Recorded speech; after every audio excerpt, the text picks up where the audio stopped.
बाथौ गौसुमनि 34थि बोसोरारि आरो अरां बियाबनि रुपालि मायथाइ फोरबो फालिनाय बे हाबाफारियाव आङो बाहागो लाफैदों आरो बाथौ गौथुमनि जिल्लानि आफादनि जि जथुम्मा बेखौ जोबोद गाजा गोमजायै खुंदों आरो रोजा रोजा बेवहाय सिबियारिफ्रा बाहागो लाफैदों।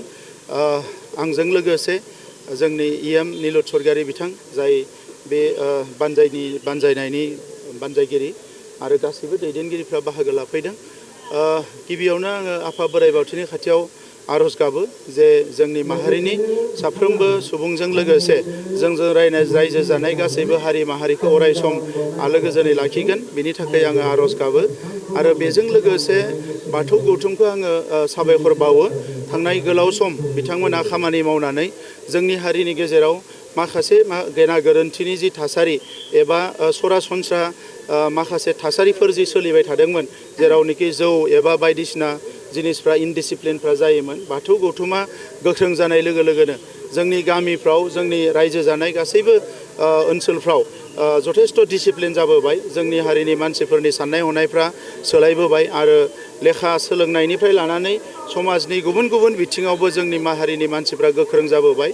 दा बिनिखायनो साबायखर बावो। जोङो आलारि सोरांनि गेजेरजों प्राय 400सो दासिम जोङो आलारि सोरां बिथांखिखौ जोंनि बाथौ थानसालिफ्राव लुफुंनो थाखाय 2 लाख होनाय जाबाय आरो बिनि अनगायैबो माखासेनो जोङो 10 लाख, माखासेनो 15 लाख, माखासेनो 20 लाख आरो केटेगरिकेलि माखासेनो 35 लाखै जोङो माखासे थानसालिफोरखौ गिदिर फिसा नायनानै होनाय जाबाय। बेनिफ्राय सेन्ट्रेलावबो 2.5 कोटि जोंनि सरकारनिफ्राय होनाय जादों आरो आद्रा थानाय जिखिनि थानसालिफोर दङ बेखौ फैगौ बोसोरबायाव 1000निख्रुइ बांसिन थानसालिफोरनो आलारि सोरां बिथांखि होनानै लुफुंजोबनायनि थाखाय थांखि लादों जाहाथे बै ओनसोलाव रायजो जानाय जोंनि गासैबो आइ आफा रायजो राजाया अबंलावरिखौ मोजाङै सिबिनो हायो, आफा बोराइ बाथौखौ मोजाङै सिबिनो हायो। बेनि थाखाय मोनसे बेबस्थाखौ सरकारा लानो सानदों। आं बिथांमोनखौ मोनसे बाथ्राल' खावलायदों जे फैबाय थानाय जि जेनेरेशनानोखि जोबोद मोनसे एनजाइटि आरो प्रेसाराव थानो गोनां जागोन माखासे टेक्न'लजि आरो गुबुन गुबुन चेलेन्जेसनि थाखाय बिसोरखौ जुदि जोङो आध्यात्मिक सरसा एबा स्पिरिचुवेल टिचिंफोरखौ होनो हायोबा बिसोरनि लाइफआबो जोबोद बेलेन्स आरो कम्फर्टेबल जागोन।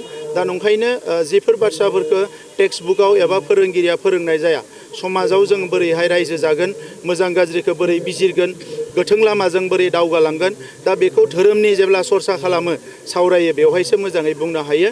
दा नंखायनो मोनफ्रोमबो गामियाव बिथांमोना जाहाथे सांग्रांथिखौ लायो आं बेखौनो बिथांमोनखौ खावलायदों। देउरि बिथांनि थाखाय 210 देउरि बिथांनि थाखाय 10,000 करि जोङो अनसुंथाइ होनो सानदों आरो बेखौ बैसागोनि समावनो होनो थाखाय थिग खालामनाय जादों।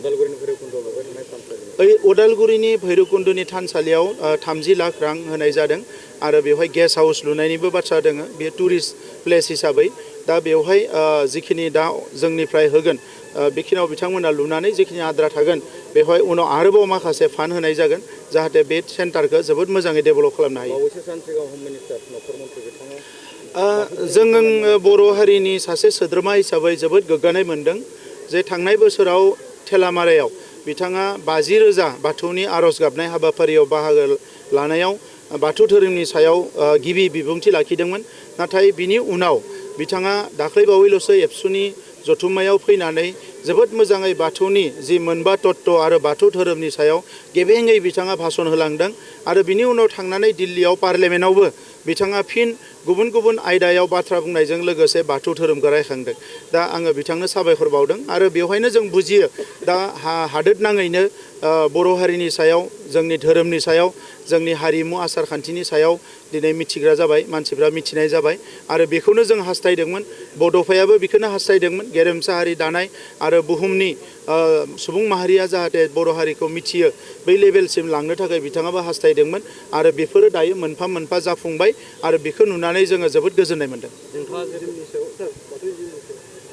बाथौइजिमनि सायाव अलरेडि जोंनि बाथौनि दैदेनगिरि बिथांमोना गुबुन गुबुन समाव माखासे राजखान्थि दैदेनगिरिफोरखौ लोगो हमनानै नेशनेल लेभेलाव बिनि मोनसे रिकगनिसन होनो थाखाय बिखौ केलेन्डार प्रग्राम खालामनो थाखाय बाथौइजिमखौ रिकगनिसन होनो थाखाय माखासे दाबि दैखांनानै एबा नारसिननानै खामानि मावबोदों।